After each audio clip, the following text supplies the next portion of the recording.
മലയാളികൾ ഏറെ പ്രതീക്ഷയോടെ കാത്തിരിക്കുന്ന ചിത്രമാണ് ബാറോസ്. 40 വർഷത്തെ സിനിമാ ജീവിതത്തിൽ മോഹൻലാൽ ആദ്യമായി സംവിധായകനാകുന്നു എന്ന പ്രത്യേകതയും ഈ സിനിമയ്ക്കുണ്ട്. ചിത്രത്തിന്റെ ടൈറ്റിൽ റോളിൽ എത്തുന്നതും മോഹൻലാൽ തന്നെയാണ്.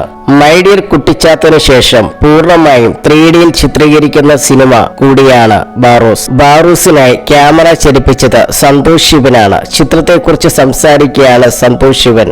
ബാറോസിന് ശേഷം ഇനിയൊരു സിനിമ മോഹൻലാൽ സംവിധാനം ചെയ്യുമോ എന്ന് തോന്നുന്നില്ലെന്ന് അദ്ദേഹം പറയുന്നു.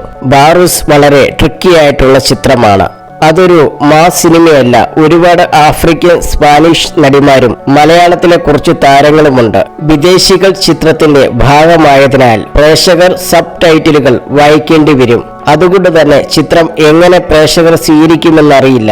കുട്ടികളെ ആകർഷിക്കുന്ന ഒരുപാട് ഫാന്റസി എലമെന്റുകൾ ബാറോസിലുണ്ട്. എന്നാൽ അത് എപ്പോഴും തിയേറ്ററുകളിൽ വർക്ക് ചെയ്യുമോ എന്ന കാര്യം അറിയില്ല. ലാൽ സാർ അല്ല, ഒരു പെൺകുട്ടിയാണ് ചിത്രത്തിലെ കേന്ദ്ര കഥാപാത്രം. അദ്ദേഹത്തിന്റെ കഥാപാത്രത്തിൽ നിന്ന് വലിയ ഹീറോയിസം ഒന്നും ചിത്രത്തിലില്ല. എന്നാൽ അദ്ദേഹം ചെയ്യുന്ന കഥാപാത്രം ഗംഭീരമാണ്. സിനിമ നന്നായി വന്നതായി എനിക്ക് തോന്നുന്നു. എന്തുകൊണ്ടാണ് ഈ ചിത്രം സംവിധാനം ചെയ്യാൻ തീരുമാനിച്ചതെന്ന് ഒരിക്കൽ ഞാൻ ലാൽ സാറിനോട് ചോദിച്ചിരുന്നു. അപ്പോൾ അദ്ദേഹം പറഞ്ഞത്, ഞാനിത് സംവിധാനം ചെയ്തില്ലെങ്കിൽ ആരും ഒരിക്കലും ചെയ്യില്ല എന്നാണ്. അത് സത്യമാണ്. അദ്ദേഹം വളരെ രസകരമായ ഒരു സംവിധായകനാണ്.